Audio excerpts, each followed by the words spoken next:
again. I just made a video not too long ago, like 5 minutes ago, about whether or not you guys should tell your crush that you like them or not. So I'm gonna talk. It's kind of a follow up on not exactly. It's a little bit different, but it just in general, unrequited love. So let's say, following this other video I made, let's say that you did tell your crush the way that you feel, the way you felt, whatever, and it didn't go according to what you wanted it to be like, and they either um, rejected you or just whatever. So first of all, I really honestly know how you guys feel and how you're feeling right now. I've gone through this more than one time, unrequited love scenarios, more than once. And it never gets any easier, even as I've gotten older. And you think like unrequited love is such like a teenage thing, and a lot of you guys probably are teenagers that are watching this, which in that case I'm really sorry, because I know how that's hard to be young and dealing with these emotions that you're confused about and whatnot. But I will say that even for us adults, we deal with unrequited love as well a lot. And especially like a lot of people in their 20s, like I am, deal with it because it's the age. It's really the age that, for this kind of crap, unfortunately. So first of all, I want to send you my condolences on your heart. I know that it's really tough. To give you a quick overview of an unrequited love situation that I was in, I've been in a few in my life. There was one situation that really, really hurt. And I've had like I said, a few experiences with unrequited love. And some of them I got over quicker than others. This particular experience happened going a little while back, not too long ago, but a little while, a little ways back now. And it kind of ripped me up to pieces. And I think part of the reason is I had expectations. And I'm sure you guys know what I mean by that. Sometimes if you're crushing on somebody, you're looking for signs that they like you back, because that's what you want to happen. And you're looking for signs that, they feel the same way as you, and that, there's a chance, like you have a chance at them. And I was kind of involved in that sort of scenario, and I really sorry, I know I'm sitting at a really weird angle. The charger is like over here, so I'm kind of like, I'm in my friend's house, by the way, because she lets me use the house. She doesn't even live here anymore. I live down the street, but she gave me the keys so that I can make some videos, just so I can be out of my house, because my poor grandmother would be very disturbed by some of the things that I say in my videos. So I like to do some videos here. Anyway, so with unrequited love, I think what really makes it hurt more is if you guys have expectations, like you think that they like you back, that you're pretty positive that something may come out of it. And this one situation I was. And it was like senseless too, because there were lots of reasons why it just wouldn't have worked. Lots of reasons that this person was going to reject me. I mean, I could write a novel if I wanted to about it. Tons of reasons why it wouldn't have worked. There was really not many reasons why I thought that why I should have thought that it was going to work out, but nevertheless, it hurt. And I think that the first thing that you guys need to realize is it's not your fault. You're not ugly or weird or boring or dumb or whatever you're probably thinking you are right now. A lot of times when people reject us, we automatically assume it's something wrong internally with us. Like, oh, like, why me? Like, what's wrong with me? Like, am I that bad looking? Am I like really dumb? And like, I don't know, is it braces? Is it my brace? But whatever it is that you guys are feeling self-conscious about, unrequited love will bring it out. It definitely will. It'll bring out all of your like worst kind of like, well, what's wrong with me type of scenarios. I just want to first start out by saying it's nothing wrong with you.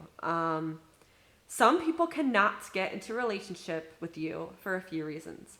Maybe they are an authority figure. Maybe they are your professor. Maybe they're your boss. Maybe they're married. Or maybe they already are in a relationship, which in that case, you have to respect that. And respect that person. There's other reasons too. Maybe they're your best friend and they just don't want to take that step and ruin the friendship. I've had that happen to me before as well. Fun stuff. I've been through it all, and I'm only 24, almost 25 now, yeah. But anyway, there's tons of reasons why people don't want to be in a relationship or can't be in a relationship, and it has nothing to do with your intrinsic value or your worth at all.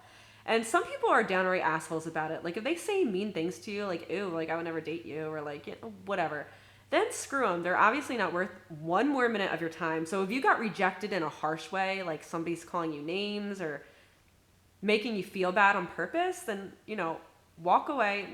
Screw them. Honestly, just screw them. You don't need them. You don't need anything like that in your life anyway. But if they are like sincere about it, like I said, I've been through it a couple times. One time I fell for a good friend of mine, and they basically said, listen, like, I might kind of feel the same way, but I don't want to ruin the friendship, and there's a lot going on in my life right now. And they kind of told me, like, it's just not a good time. For some people, it's just not the best time in their life to get into a relationship. Also, you have to realize that a lot of people are getting out of other relationships, and they're not ready to date or any of that because they're coping with another breakup themselves. Freaking hair in my face. One unrequited love situation I had, this person was extremely nice about it. They said they were flattered, but it's just wasn't, just no. But they were really, really, really nice about it, and I respected them. My heart was a little broken for a while, but you will get over it. It does take time, especially if you've been liking somebody for a while. It takes quite a bit of time to adjust, and it's rough.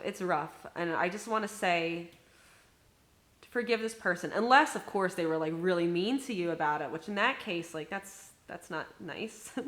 And definitely like screw them. Like if they're going to be nasty to you about it, they don't deserve you anyway.